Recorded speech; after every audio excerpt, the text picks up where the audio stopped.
Hello, welcome back to Talk to Me in Tagalog. Here's a list of adjectives with the prefix ma, which you will often hear and use in your daily conversations. These words belong to what we call the ma adjectives. There are about 97 ma adjectives in this lesson. However, I will not use them in a sentence, but I hope that you will pay attention to them as they will form part of our future lessons, including pluralization of adjectives. Let's start off with the ma adjectives that are used to describe food tastes. Masarap. Masarap. As you can see, the prefix ma is added to the root word sarap, which means tasty or delicious. Masarap. Matamis. Matamis, meaning sweet. Maalat. Maalat, salty.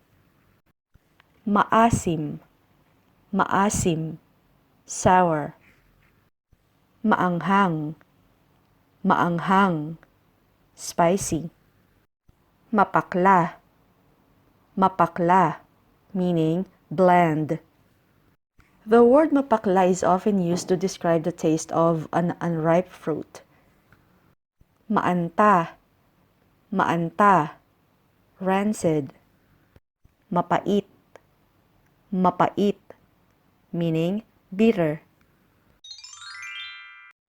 Now, let's take a look at the ma adjectives used to describe scent or smell. Mabango. Mabango, meaning fragrant. Mabaho. Mabaho, smelly. Masangsang. Masangsang, meaning pungent or having a sharply strong smell. Mapanghi. Mapanghi, it means the smell of urine. Maanggo. Maanggo. Maanggo is used to describe the smell of goat meat. Here are the ma adjectives used to describe color and light. Maputi. Maputi, meaning white.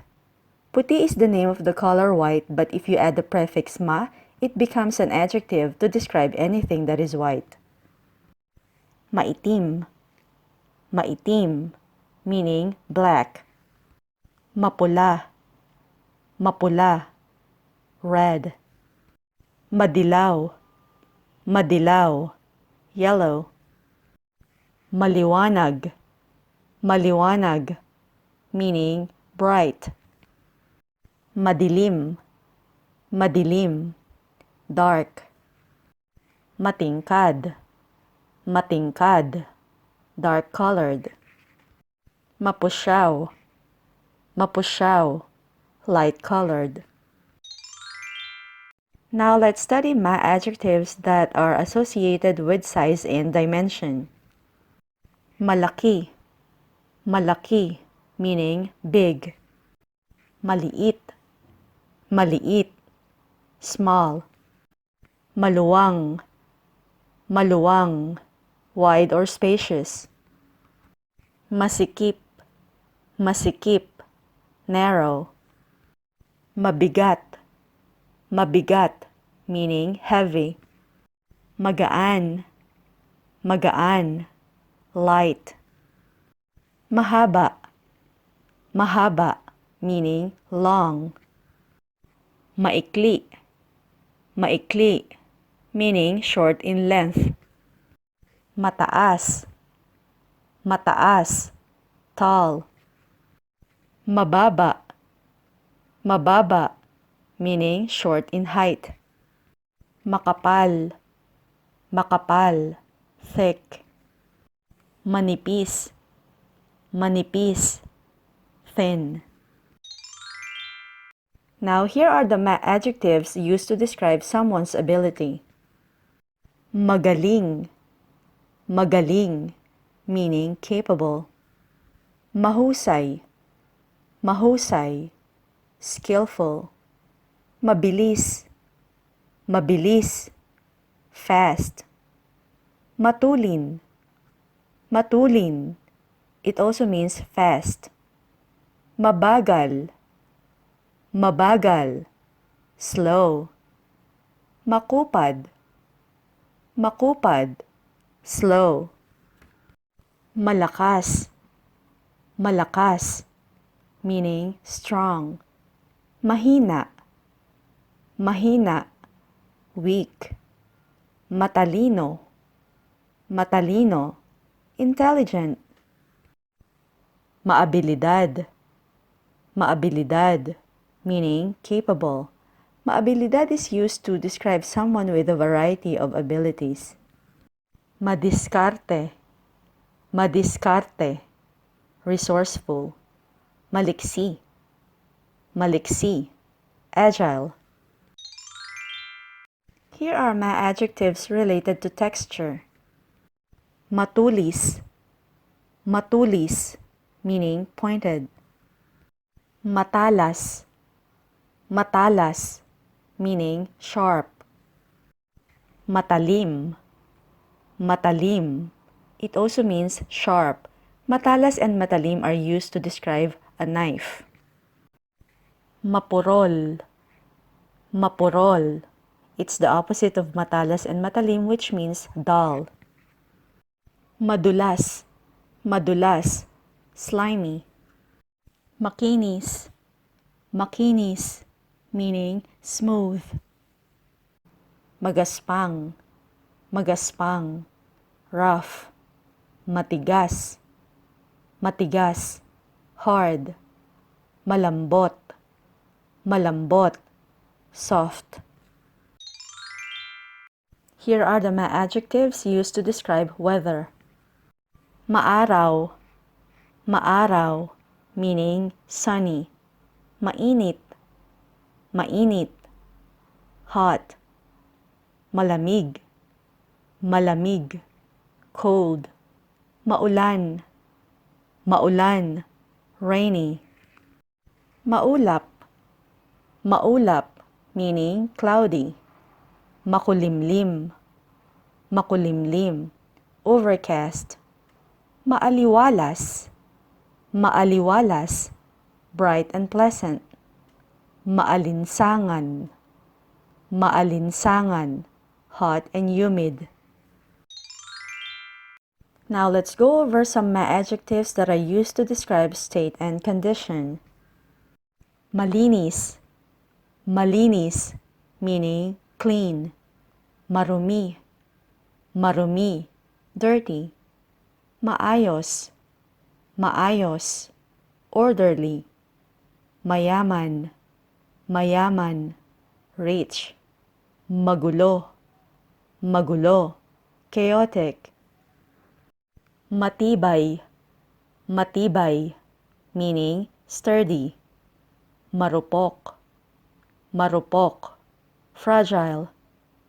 Mapayapa, mapayapa, peaceful. Mahirap, mahirap, poor. Maligalig, maligalig, troubled. Here now are the mga adjectives to describe physical traits. Maganda, maganda, meaning pretty or beautiful. Matangkad, matangkad, tall. Matipuno, matipuno. The word matipuno is used to describe a guy with a brawny build. Makisig, makisig, dashing. Mataba, mataba, fat. Matanda, matanda, meaning old. Mahaba ang buhok, mahaba ang buhok. Mahaba is long and buhok means hair. Mahaba ang buhok, long hair. Maikli ang buhok, maikli ang buhok, short hair. Matangos ang ilong, matangos ang ilong, pointed nose. Malaki ang katawan, malaki ang katawan. Malaki is big and katawan is body. Malaki ang katawan is used to describe someone with a big and muscular body. You may change the underlined word with any other part of the body that you want to describe as big.